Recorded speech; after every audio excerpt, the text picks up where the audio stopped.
Welcome back to Pod Save the World. I'm Tommy Vietor. And I'm Ben Rhodes. And we are back in the studio, back in the saddle, excited to talk about some foreign policy issues. Can't wait. Cannot wait. And then, a real treat for you guys. Yeah. We got on the show Bill Burns, former Deputy Secretary of State, one of the nicest, smartest, most soft-spoken human beings I've ever met. Yeah, Bill Burns is, the reason he's a good diplomat is like he'll have a conversation with you, and he'll kind of seduce you in the conversation.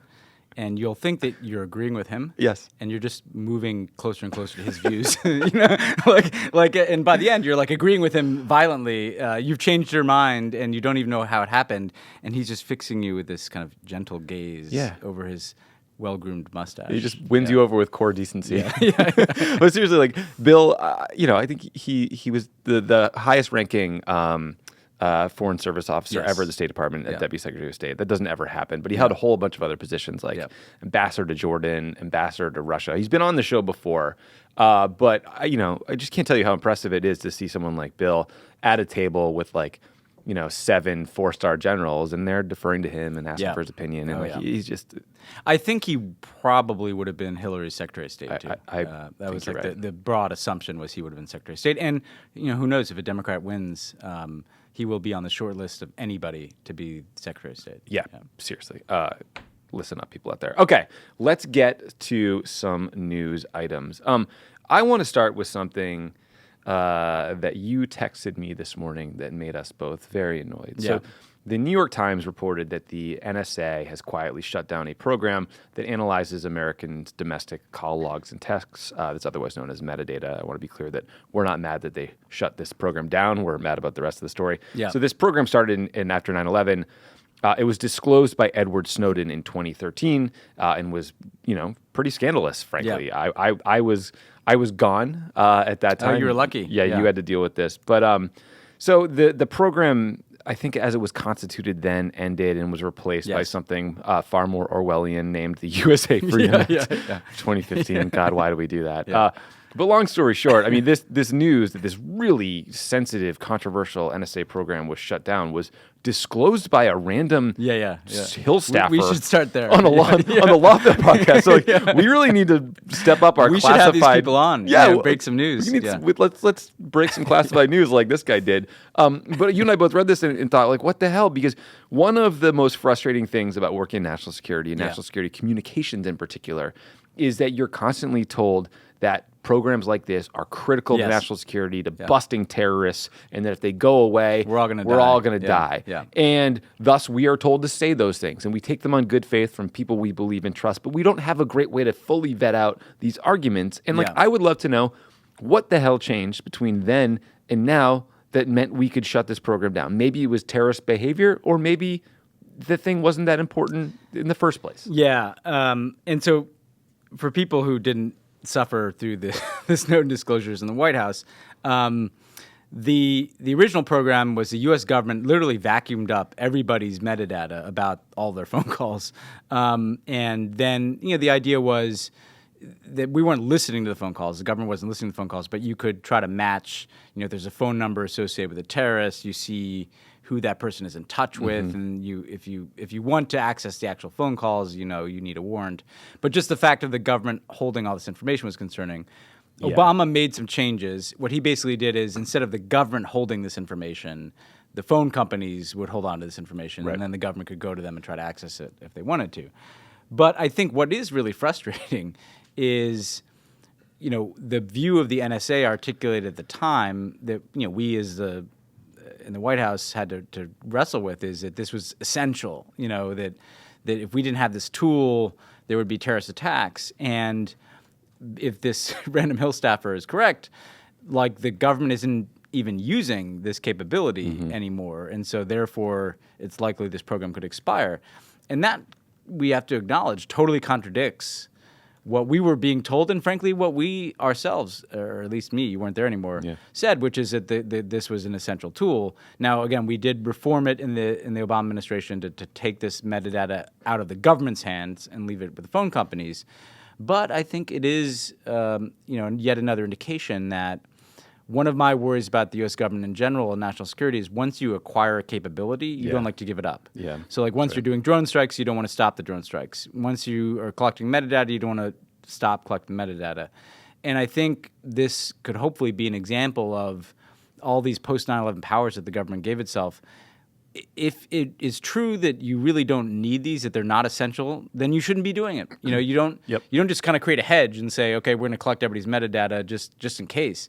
No, you should only be doing the type of surveillance that is necessary. And by the way, I do believe that some surveillance is necessary. If you want to disrupt a terrorist attack, like, you need to be able to get into certain people's emails, right?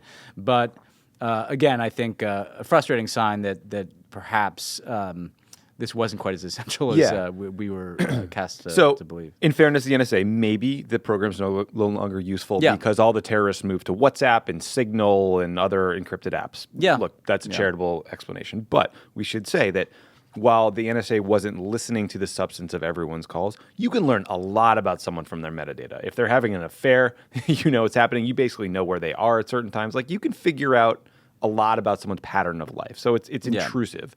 The other thing that's crazy about this story is this, again, random Hill staffer on a podcast discloses that in part the program was shuttered because of technical irregularities that had contaminated the agency's database with message logs it had no authority to collect, so they had to purge them. So what that also says is the fix that Obama tried to put in place did not safeguard our civil liberties in the way we thought it was. So again, it's like it's hard to trust the NSA here. Yeah.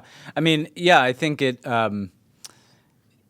does demonstrate. I mean, what Obama was trying to do was to say that there are certain capabilities that are necessary. There's a certain amount of surveillance that has to take place. However, if you're actually going to access the contents of an email or phone call, that should be like a search warrant. It should be like, you have to go to a judge, and the judge has to say that that's okay. And therefore, there's this extra barrier of the rule of law. But as you say, just the holding of mass amounts of data, is, I think, something that would be concerning to people. Why does they need to track all these phone calls? Yeah. And that there's no foolproof way. Just like you can't guarantee that you're not going to have, civilian casualties in a drone strike. You can't guarantee that the mass collection of data like this won't lead to certain, if not abuses, at least mistakes or glitches, as this Hill staffer indicated. Yeah. Wild story. This Hill staffer should lawyer up. Yeah. Because DOJ is going to call. So he's an aide to McCarthy, and I saw that McCarthy's office got asked for comment, and they're like, "Oh, we're not commenting on this." Oh God! And I was like, "That guy must have had a pretty shitty day at work." Yeah, that's a tough day at work. Switching gears a little bit, according to a tweet storm from Senator Chris Murphy of Connecticut, a fantastic U.S. senator, the administration's briefing on the death of Jamal Khashoggi was a disaster. It included no one from the intelligence community. It had no one at a senior level from Treasury or State. The administration provided no information that wasn't in the public domain already, and they basically said to these senators that they refused to comply with the Magnitsky sanctions. This is the Trump administration just silencing the intelligence community and giving the finger to Congress once again, and frankly to the law. And it's remarkable. And I guess my question for you is, what if you had any reaction to Murphy's tweet storm? And two, like what we think that they can actually do about this, because often Congress gets the Heisman and they don't have a lot of recourse. Well, what's amazing about Murphy's tweet storm is the description of this briefing, right? So they're supposed to be briefed on what happened to Khashoggi, what we know about it, and they didn't even send anybody from the intelligence community. Yeah, that's right. That's a giant fuck you to Congress, and it's basically, they know that if the intelligence community went, they would tell them the truth, which is that Mohammed bin Salman is responsible for the death of this guy. We should add that we just learned this extra detail that they brought this oven. Did you see this? No.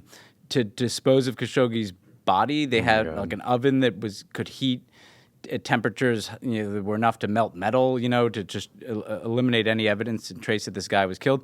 Again, another indication that this was premeditated. I was going to say, what a coincidence! Yeah, they brought their superheated oven, just like they brought all the gruesome bone saws.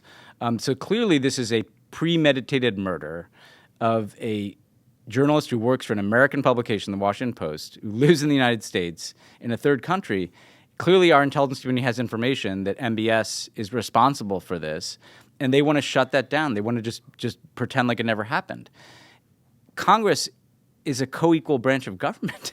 I mean, they are obligated under the Magnitsky Law to report on these matters, right? So they're just basically, it's like Trump's national emergency. It's saying that we just don't care about the judicial branch because they could be investigating us, or Congress because, well, fuck Congress. And that should be very chilling to people because what we're doing here is aiding and abetting in the murder of this journalist as the U.S. government. And what can Congress do? I think Congress can and should say that if you're not going to impose any consequences in Saudi Arabia, then we will. Yeah, we should sanction and them. we're going to consider sanctioning them, and we're going to consider suspending arms sales to them, and we certainly should be ceasing all support for the MBS-driven war in Yemen, right?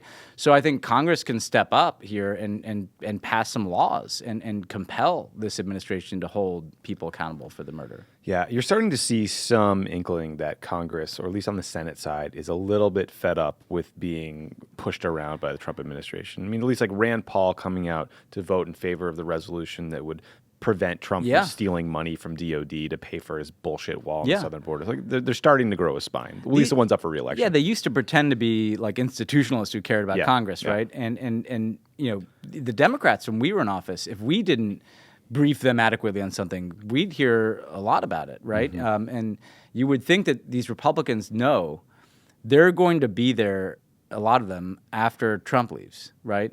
They're senators first and foremost. They're not just kind of cultists in the cult of Donald Trump, but they're acting more like cultists than they are like senators. And hopefully there's enough people who start to peel off that on certain issues, at least, we can see Congress assert itself. Yeah. We are once again embroiled in a big debate over what is anti-Semitic or what is not. It's because at a recent event, freshman Congresswoman Ilhan Omar said the following, quote, "I want to talk about the political influence in this country that says it's okay for people to push for allegiance to a foreign country." She was referencing Israel. So that suggestion of dual loyalty among American Jews upset a lot of people in the American Jewish community because, understandably, it feels like someone is questioning your Americanness and your loyalty to your own country. And so I think people rightly, appropriately, fairly called out that language and took umbrage at it. Now, what I think Ilhan Omar was trying to say was that she feels like she is being forced to support pro-Israel policies, but I can understand why many listeners aren't feeling that charitable since this comes on the heels of many earlier tweets which were called anti-Semitic. So, Ben, this is just so frustrating for a bunch of reasons. First, I like Ilhan Omar, but it is frustrating to me that she keeps making these comments because they're offensive and they're distracting from a legitimate criticism of lobbyist influence or of some of Netanyahu's policy positions. She's hurting her own cause, I think. Two, there is rampant hypocrisy in Republican circles. They're way harder on Ilhan Omar, a Muslim woman, than they are on Trump when he does and says things that are they're blatantly anti-Semitic. When he told a bunch of Republican American Jews that they didn't like him because he didn't want their money. I believe that was in the primary. And he called them good negotiators. I mean, every Jewish stereotype, Every stereotype he can muster in his addled brain, he busts out. And these Republicans never speak out against Islamophobia. In fact, Trump tried to ban an entire religion from being able to visit the country. So the third thing that frustrates me is that Democrats want to seemingly keep this issue in the news for as long as possible. They introduce a resolution obliquely criticizing Omar today. So again, it's a mess. And it's obscuring an important debate about U.S.-Israel policy. Yeah, I mean, the bottom line here is that nobody looks good in this debate, So let's start with Ilhan Omar. The problem with the language is this is the second time that she's used language that is directly in the wheelhouse of, I'm not going to use the word trope here, historic allegations leveled at Jews. So, I'm not a religious Jew, but my mother's Jewish, and my family was rooted in Europe, and so clearly there were family members, people I was related to, killed in the Holocaust, right? And this question of dual loyalty, that was one of the things that Hitler ginned up, that essentially Jews stabbed Germany in the back at the end of World War I, and it's because they weren't loyal above all to Germany. So I don't think Ilhan Omar was meaning to echo that, but there is a clumsiness. That's a deep fraught people history. should understand that if you're just looking at this on Twitter, there are deep nerves to the dual loyalty thing and the Jews control everything with money thing that predate American, even the debate on these issues in America. I want Ilhan Omar to succeed. I think she's talented. I think she's earnest. I do not think Ilhan Omar is an anti-Semite. Like there's nothing about anything she said that suggests that she has some visceral dislike of Jews. She's just been very careless in her language about certain stereotypes that have historical resonance. So that's something I'd like to see. And frankly, we were just talking about this, Tommy. I'd also like to see her. I welcome a diversity of views on Israel and the Democratic Party. I think it's healthy to have different polls, people on different points of the spectrum. She's more critical than even I am of the Netanyahu government. That's fine. Like, let's have a big tent of views on these things. But she should be making her case about policies. Like I'd actually like to hear her say, like, what does she think that we should be doing to help Palestinians suffering in Gaza? Or like, what does she think we should be doing to promote a Palestinian state? Like, my advice to her would be to focus your energy, your comments on the policy that you'd like to see put in place. Because when you kind of get into this territory, you end up in this kind of circular firing squad. Second, I don't think the Democrats are right to have this resolution because first of all, it's not necessary. It's prolonging this conversation. And frankly, it does raise questions about like, well, why this? I mean, people say racist stuff all the time in Congress, or they use stereotypes against Latinos. I mean, we could use a lot of whataboutism here, but the reality is if you're only going to call out a black Muslim woman for making comments about Israel, and you're not going to call out a lot of other behavior, then that's not a great look, And so either you're going to have to do these resolutions over and over again every time somebody says something, or you're basically indicating that you're singling this one member out when she's far from the only member of Congress who said something offensive. I think there was a member who yelled like "Go back to Puerto Rico" or something recently, right? Yeah. And that kind of passed. Also, like Steve. I mean, again, I don't want to do whataboutism either, but Steve King said racist, disgraceful things for decades. He was retweeting white nationalists as recently as like a week or two ago. He was stripped of his committee assignments, but I think like he is the egregious example where some sort of serious congressional action is warranted. I don't know what this resolution does that putting out a statement and saying your piece wouldn't have done. Well, and let's have like an even more uncomfortable conversation here. The anti-Semitism that is literally putting people's lives at risk in the U.S. is not emanating from people like Ilhan Omar, right? Like the fucking asshole who shot up a bunch of people in a synagogue in Pittsburgh wasn't motivated by opposition to Israel. No. He was motivated by vile anti-Semitism and by the President of the United States, who is trafficked in hate and trafficked in bigotry of every kind against Jews, against Muslims, against black people. The anti-Semitism that we have to be worried about infecting our body politic is actually not like criticism of the Israeli government. It's criticism of Jews here in America, right? And so that, to me, is what is particularly infuriating, I guess, about like the fact that we whip ourselves into a frenzy when Ilhan Omar says these things, and we're not, meanwhile, when there were reports about white supremacist terrorism, like the Republicans are trying to suppress that in our administration, right? I mean, if you want to talk about anti-Semitism that is dangerous, we should be talking about the President of the United States and the words that he uses. And we should be talking about why it is that more and more white supremacists are being radicalized coincident to Donald Trump being president. I don't think that is a coincidence. So there's that. And then lastly, the kind of spiking of the football on Ilhan Omar by some of her critics, including the president, about it. But in the kind of pro-Israel side of the debate, I always pause because I think you can be pro-Israel while also being critical of the Netanyahu government.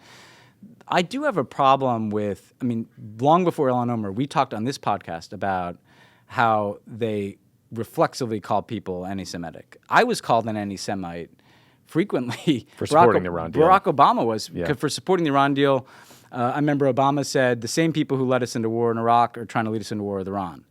And they said, that's anti-Semitic because you're repeating the anti-Semitic trope that Jews are warmongers.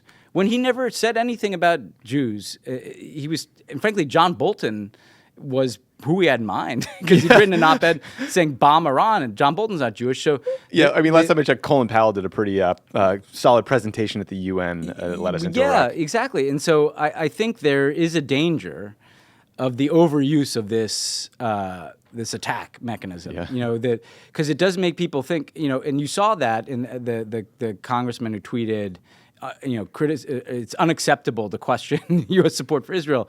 I think that you used a very good phrase on the BDS issue, Tommy, where you said that the opponents of BDS are kind of hanging a lantern on this issue in a way that will actually could boomerang on them, where people say, well, why can't we speak out against Israeli policies on college campuses? Or why can't we choose on our own if we want to boycott certain products that are made in Israel?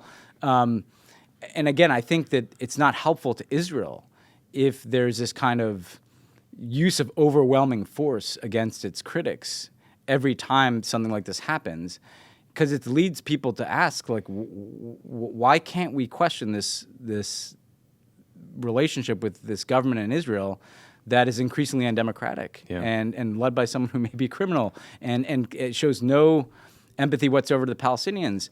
And the same day that this criticism was happening, I noticed we literally ended having a consulate in Jerusalem that was our representative for many years to the Palestinian people. Because we moved our embassy now, we're just going to have one embassy that is in Jerusalem, and it's the embassy to Israel, and we have no diplomatic representation of the Palestinians. That's a bigger story than what Ilhan Omar said. Right. Like, the fact that we're basically, through our policies, like not even our words here, we're indicating that we don't even recognize the Palestinian. Who are they? If they don't have a state now, there are these people living in the West Bank. Their land is being taken away. The settlements are encroaching further and further into the West Bank. We retracted our diplomatic recognition of them.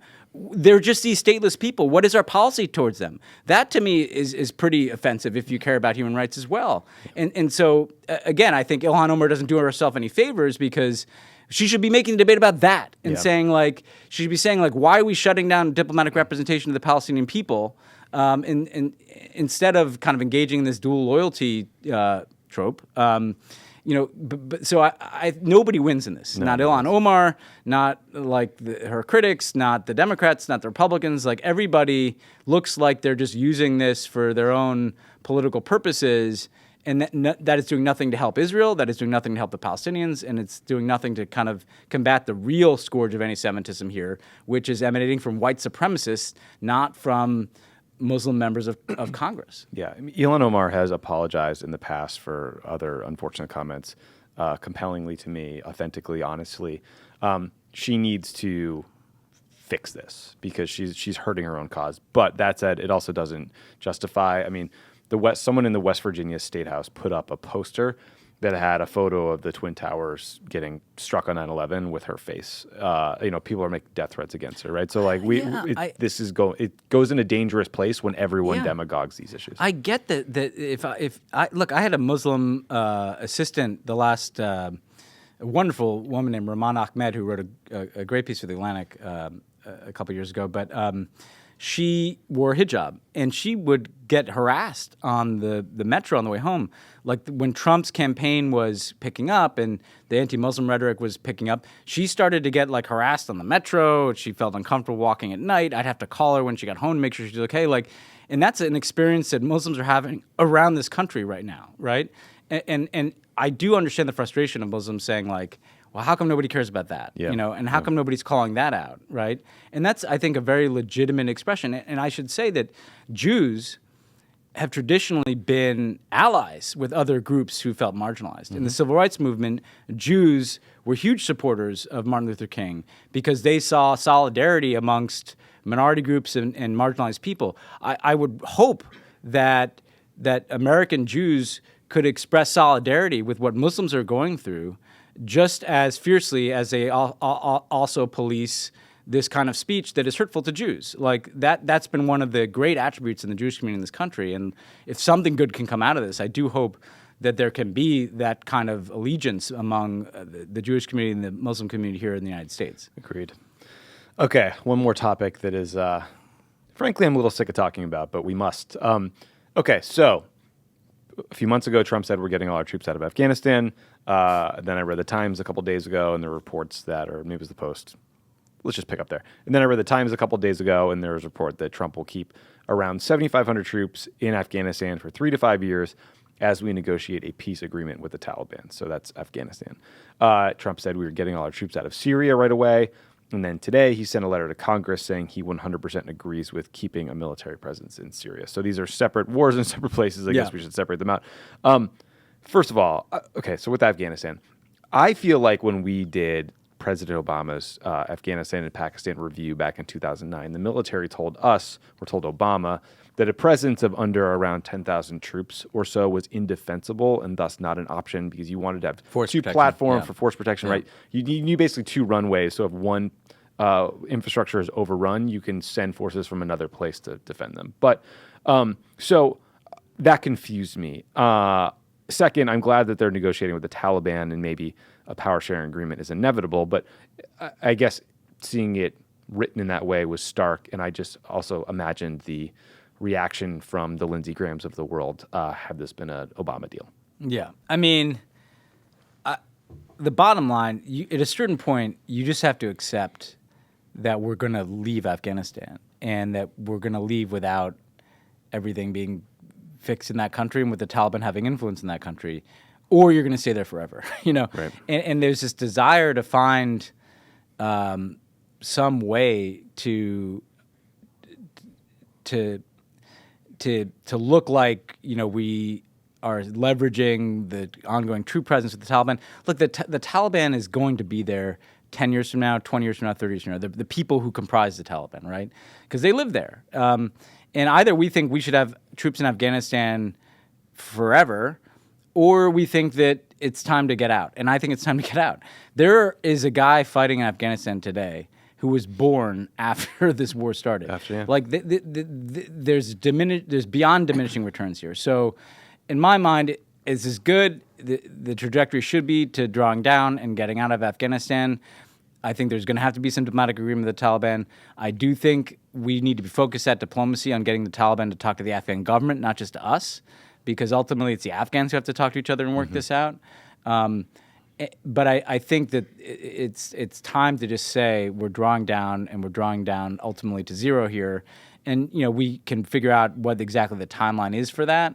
But, you know, I think if we fall into this trap of saying that this is going to be leveraged in these peace negotiations, no, the Taliban knows we're leaving. They know we're leaving. And I think the goal there needs to just be having deft diplomacy between the Taliban and the Afghans. And yeah, we can always, you know, we have an Air Force, you know, we have cruise missiles. We can, if we see a terrorist training camp or see something that is a threat to the United States, we can still take a shot at something in Afghanistan. But I think we have to give up on this idea that the presence of U.S. troops there is going to fix the country. It's not at this point. No, it's not. So to Syria. I guess he's planning to keep a small force in Syria for a while too. I mean, this feels like a more defensible policy, at least in the very near term. We don't want our Kurdish allies getting slaughtered. We don't want ISIS members who just went to ground or territory that was just liberated to get retaken or for the fighters to pop back up. But I guess just the total 180, it's not defensible. It's scary. It's scary. I don't understand how, again, the Lindsey Grahams of the world who accused Obama of dithering and screwing up in Afghanistan for not sending 40,000 troops when we sent 33, can find a solution like this acceptable. It's just common sense has gone out the window in so many respects, but it's also gone with respect to foreign policy. Yeah, and again, here too, you could have said we're going to draw these troops down over the next year or two, and use that time to be engaging in a lot of diplomacy and trying to broker something for the Kurds and making clear what will lead us to use kind of air power if we see something in terms of the reemergence of ISIS. Instead, Trump announces that crazy, he talks to the sky and he says everybody's getting out in 30 days. And since then, it's just been pirouetting, left, right, and center. I think it's like 200 guys. 200, Like, I don't know what 200 troops can do. Yeah. Well, what this feels like to me is that Trump, first of all, I think it says something that the Republican Party has stomached everything Trump has done, except like taking troops out of ending wars. Like it's like a great window into the Republican Party that throwing babies in detention, separating families, like all of his comments, like the rampant corruption, like that's fine, the criminality. But if you try to take us out of these wars, we could overrule you in Congress. And so what it feels like to me is this is a way for everybody to save face, right? So it's a way for Lindsey Graham to go beat his chest and tell people he got Trump to change his mind and keep some troops there. Yeah. Trump's still drawing the troops down. There's kind of this symbolic number of troops, if it's only 200 who are there. There's just nobody knows what our policy is. I'm sitting here today and have no idea what our policy is. Either. The people sitting in CENTCOM, I don't think know what our policy is, right? So that's the problem. The problem here is there needs to be clarity about what we're doing, and now Trump has kind of lost the capacity to have any clarity because he's taken so many different positions on this. Yeah, it's baffling. Yeah, truly baffling, and just I must scare the hell out of all our allies. But yeah, here we are. Here we are. Well, that's it for us for today. But after a break, we'll hear from former Deputy Secretary of State Bill Burns.